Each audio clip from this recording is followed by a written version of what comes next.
Hey guys, and down here this is going to be my chapter review to My Hero Academia or Boku no Hero Academia 257 forward to pass it forward to whomever. That's the first time I've actually read the title. Pass it forward to whomever. Now, I enjoyed this chapter. I thought it was good, but I'm not going to go through as per usual every page. I feel like there are a few main points in this chapter, so I'm going to go through them. I think they're key points how the story is going to move on, especially the end of the chapter. I mean, that's big. That's some real big shit. But let's focus on the smaller details first. Or, no, not even the smaller details. The details that come first. So what happens first? All Might gives Deku, and he's in the presence of Bakugo, he gives Deku this notebook that he's compiled of all the previous users of One for All and their quirks, who they were, their histories apparently, it says past successes quirks, but it apparently has information on when they died and stuff like that, which we find out from Bakugo.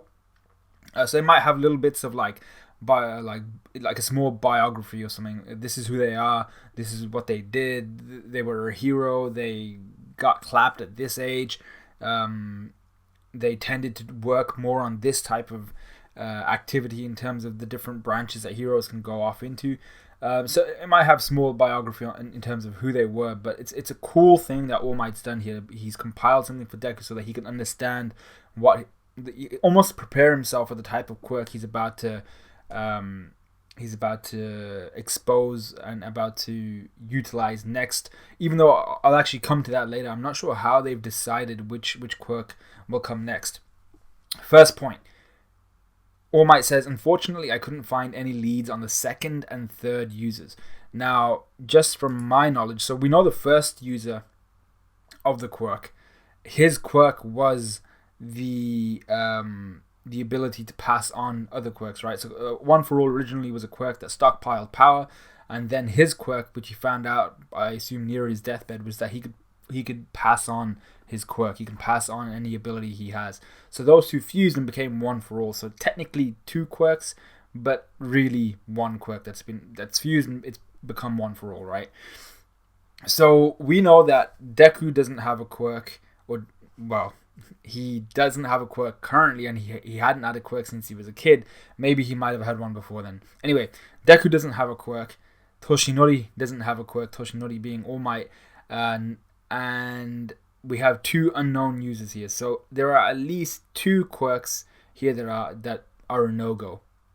So that means out of the previous 1, 2, 3, 4, 5, 6 quirk or 6 users of One for All, there's only 6 left that Deku could utilize a quirk from. So he could show this quirk from, or he could show a quirk from.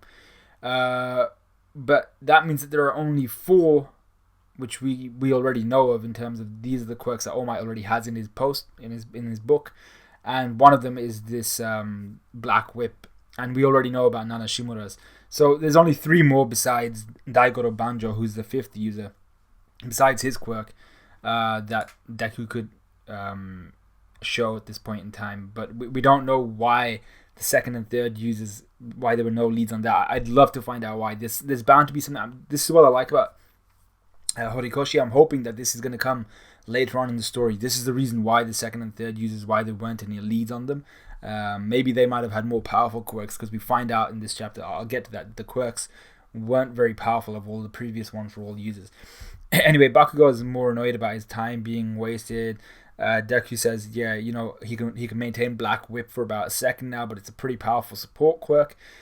Bakugo takes this opportunity and the liberty to read through the notebook, and he's reading through it, and he's like, okay, so the 5th user was a hero known as Lariat. His real name was Daigoro Banjo.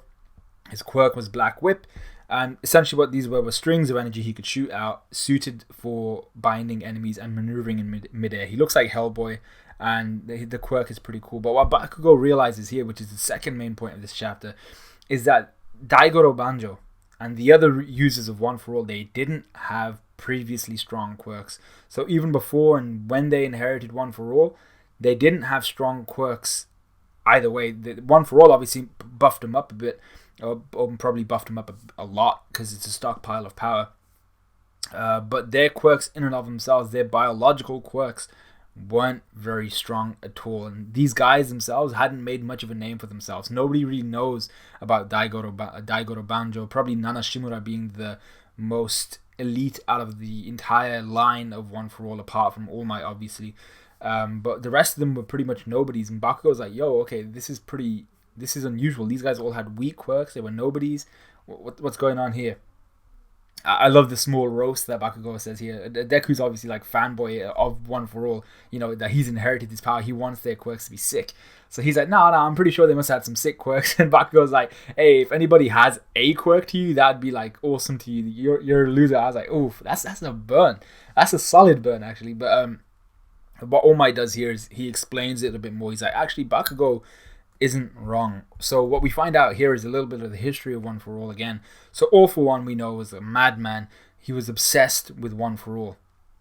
And in that age where he was like basically prime time evil mofo, the evil around then, it was an age governed by evil, and it wielded such a degree of power that the people now, that All Might makes mention, the people now would be completely unused to it. You know, evil running the show, evil being such a normal and everyday thing, and being so apparent in the things they do, no disguise at all, no behind the scenes, no in the shadows. These guys were just outright evil. They'd walk around and say, I am evil. They had a sign on their back saying all that shit.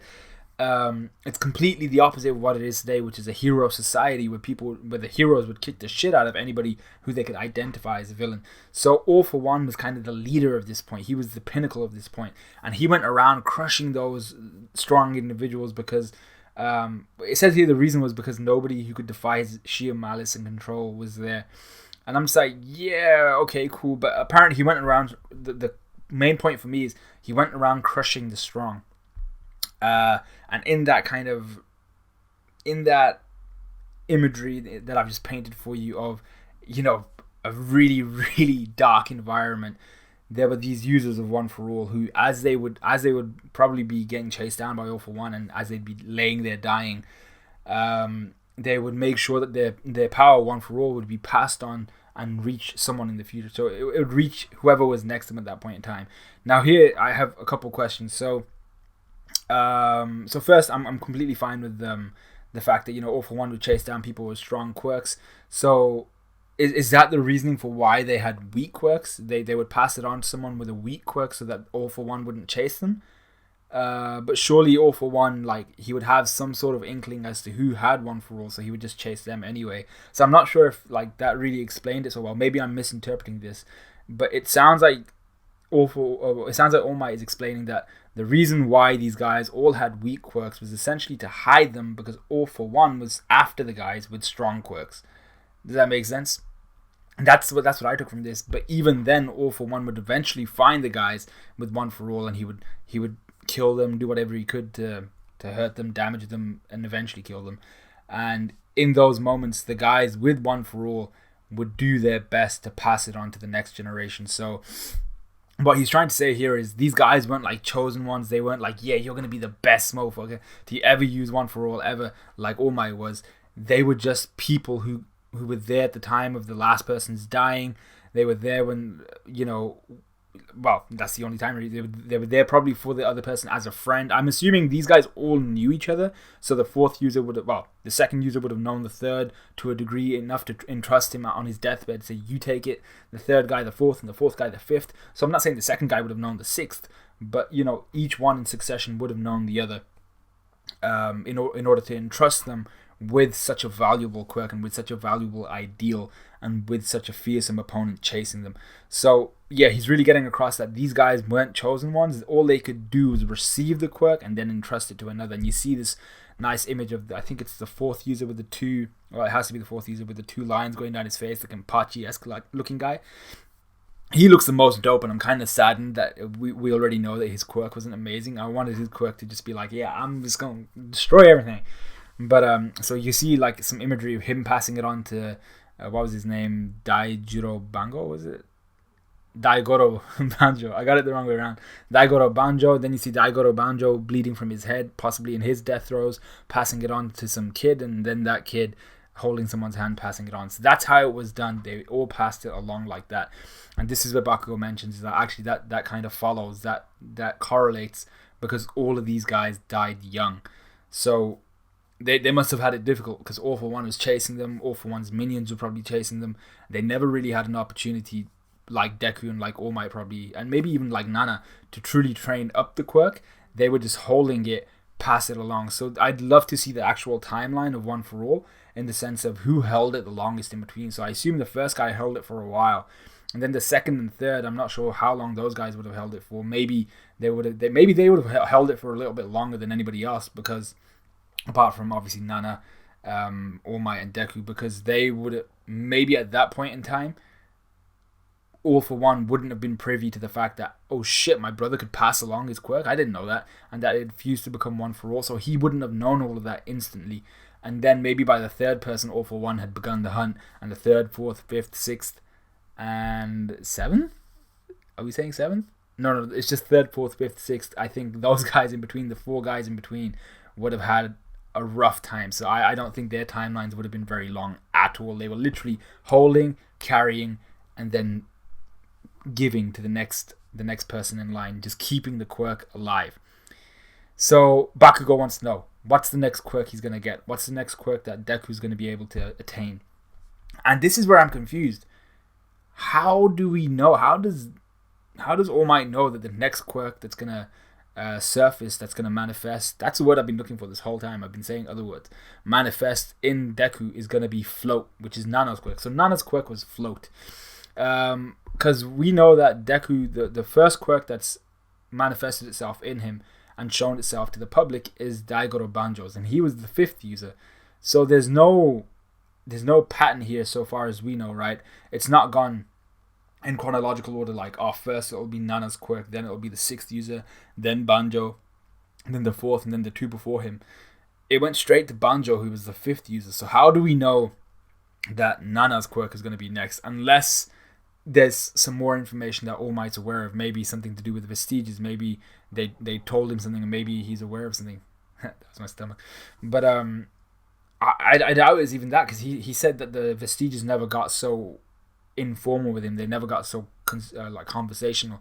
So I'm not sure how he knows that, unless the vestiges appeared in Nana or something like that, and she told him this is the stages that the quirks might appear in a future user. But then All Might wouldn't have been so shocked when it had happened to Deku. So I'm not sure how he knows, but All Might seems to think that Float, which is Nana's quirk, is going to be the next one to appear in Deku. Just a side point here. Nana is stacked. Like, she has an amazing physique, and it's so well drawn, because you can see that she has like her hero suit over it, but you can see the striations of her muscles and stuff like that. She is built like a brick house. Like, even for dudes, that's a solid build to have. I mean, like, she is very, very well. You can tell she's trained very hard, and she's a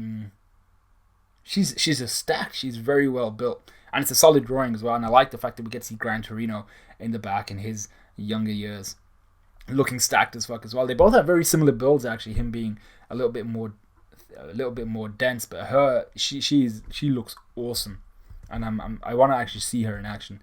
Anyway, Deku's obviously peeing his pants a little. Oh my god, I'm gonna, my master's master. I'm gonna get that quirk next. I love Bakugo's reaction here, saying, "Hey, wait, I can already go airborne. I've won this shit. You have to go and practice that now. When you manifest that quirk, I'm already ahead of you. I can polish all my skills while you're still training up the basics of your one. I'm done. We're all good." So what I liked here is that All Might looks at this kind of pseudo argument, not really an argument, it's more like a conversation between Bakugo and Deku, and he's happy. He's like, finally these two are getting along, but more so they're kind of edging and pushing each other forward, and also someone's there to back up Deku, which I think is something that he's really wanted to see for a while. Not sure how long he's going to be around with Night Eye's vision of him brutally dying and stuff like that. He needs someone to be there to encourage Deku in the face of darkness, and I think he's feeling that Bakugo is going to be that guy. They're going to egg each other on, they're going to pull each other along, they're not going to let each other die, essentially. So then we go to the part of the chapter which was a bit slow. We go to Class 1A's little, well, not little, they got a huge ass dorm, and they're gonna have some sort of hot pot, huge ass festival meal kind of thing. I loved Bakugo picking up some chives, and he's like, who the hell cut these chives? And Shoto's just there like, it was me. And he's like, yo, your sister would be crying her eyes out if she saw how you cut this shit. Anyway, they're all camping and stuff. Cheers. They're about to munch down some food. Nothing really important here. It's more of a session for these guys, showing, we see Jiro here talking about, when it's warm again, when it's summer, when it's spring, summer, we're going to be second years. So they're kind of reflecting, or not really reflecting, they're observing what's going to happen in the future. This is where we're going. This is our vision of the future. This is our goal. This is what we're going to attain. But then you have Ochako and Suyu and stuff like that, and they're like, actually, this whole year has been a blur. So it's kind of a reminiscent slash future perspective kind of part of the chapter, but they don't actually discuss it. And what I like here was they talk about how they get to greet new first years. So I'm actually a little bit, if that's something that we're going to see, I'd love to see some first years in the mix, and maybe there's going to be some tragic shit going down there with Bakugo, Deku, and some first years. I get the feeling there's going to be something like Deku couldn't protect the first year against like Shigaraki or something like that, something which really spurs him on and really gets him to start disliking, because Shigaraki, I don't think he actively dislikes him. He's trying to understand him at the moment, but I think there'll be something that'll be actively like, I hate you, I cannot be in the same room as you because of something that happens to a first year. I'm hoping something like that happens, as dark as it sounds. Anyway, you get this moment here where Deku's thinking, like, he's introspecting a little bit. He's like, during these exciting times, I just stop and reflect a little bit. I'm really here at UA. So he's still in wonderment that he's at UA, studying at UA. He's marveling at the fact that, he can have a semi-normal conversation with Bakugo, how he has All Might backing him and watching out for him. And then he just has this small moment where he's like, I'm so blessed, and that was cool. Then we come to probably my favorite part of the chapter, I think, where we have something which I've been wanting to see more of, and we haven't really seen much of at all. But it's All Might's psychological state of having been the symbol of peace, this person that could save anyone at any time, to suddenly being completely redundant, completely incapable of doing anything even close to what he used to be able to do for so long, for decades. That's what this guy was doing. He was keeping this country afloat, free of villainy, well, close to free of villainy, maybe, for decades. So he's sitting out in the cold. Aizawa comes down. He's like, "Yo, what you doing outside?" And Eddie, he's just say like, "How's Eddie?" She's fast asleep. First key point here: Aizawa's going to start training her this week. He says, so we're going to get some Eddie training coming in. I'm hoping there's going to be something to do with that. Like, if she even learns to utilize her quirk bit by bit, maybe after a few months, maybe after half a year, she'll be able to start rewinding people like Mirio, possibly get his quirk back. All Might, probably he's not going to get his quirk back from Deku, I don't think, because he's given that away. So I don't think it would rewind like that, but maybe all of his internal organs and stuff like that, all the internal structures that had been damaged by All For One, maybe there can be some healing there, and All Might would stop looking so emaciated, would actually gain some weight, and would be able to train himself to a point where he'd be relatively muscular, he'd be pretty fit, pretty healthy, and able to help more people like Deku, Bakugo, Shoto in terms of how to be a hero. So Aizawa asks him here, he's like, what is it? Why are you so silent? And this is the part that I loved. All Might's there saying, I've decided to keep on living. And Aizawa was confused, like, yo, I thought you were going to continue living anyway. But this is where he kind of explains it a little bit more. So All Might, like I said, he's feeling this powerlessness keep bubbling up inside of him, because he realizes that, these students are growing, they're learning at an incredible rate, and I can't do anything for them. And I think what there's an extension of there is he can't do anything for anybody else. He's not a hero anymore, and that's essentially what he's coming to grips with, or not really coming to grips with very well, apparently. And Aizawa was just looking at him, completely understanding this. He's just like, yo, this guy he's gone from being the pinnacle to nothing, essentially. And it's not the fact that he used to gain so much attention. It's someone who's been able. It's something you need to understand. I think with athletes you get it as well. It's someone who was able to do so much in terms of physically able to do so much, backflips and shit, and then very suddenly, very harshly, maybe a car accident, or in All Might's case, giving away or One for All, they're unable to do those things anymore. They can't physically do those things anymore, and it hits like a psychological truck. So that's what All Might's going through right now, and Aizawa credits this to him, All Might being a workaholic. You know, in his heyday, he would constantly be working, constantly be trying to save someone, because All Might, that's what he was. You know, if I could help, I'm gonna help. Even if I can't help, I'm gonna be there trying. So Aizawa here is just trying to hype him up a little bit, but also trying to, you know, he's not shit talking him. He's not just giving him something to keep him going on drip feed. He says, "You've kept this country afloat for decades, and now the highs of being a hero are being met by the lows of just being a normal person. That shock is hitting your system, but you can still do plenty for the kids and for people around you. You can live, you can be here, and what I assume that means is, you know, you can support them, you can still instill your teachings upon them. You have so much more experience than anybody else here still alive. You can pass on your experience, you can pass on knowledge of One for All, you can pass on teachings to Bakugo, all the kids of class 1A, 2A, 3A, 5A, whatever. For all, and Aizawa says here, for a lot of these people, that's all the push they really need. They just need the previous number one to be there, egg them on and say, you can do this. That's all they need. That's all Deku needs, and that's probably all a lot of these kids need. Just see All Might and be like, he just says, you can do this, you're going to be the best, and that's all they would need. Just that small push, and they'd probably go on to be the best. So All Might's thinking back at, is that, I think that's an I can't really recognize him without his glasses, but I think he's thinking back on Night Eye, and Aizawa was like, just be the same cocksure guy you were and that you've always been. So then we actually get a time skip. All Might says thank you, all that good stuff. Aizawa says, actually the thing I was going to tell you was we got a message from Sukauchi, and he wants you to delay seeing Stain. So that's another key plot point. For some reason, All Might was going to go visit Stain. I'm not sure what he was going to learn from there, or if he was going to tell Stain something, or if they were going to maybe discuss Stain being a hero or something. I don't know, or helping the kids in like active villain training. Like, Stain will be the villain. You guys got to get used to this killing intent, this fearsome aura, and this indomitable aura. You got to get used to it. So maybe it's something like that. We actually skip a couple months, I think. We go into March, it's spring, the trees are blooming flowers and stuff like that. And the chapter ends with us seeing Dr. Eggman back in a hospital of some sort.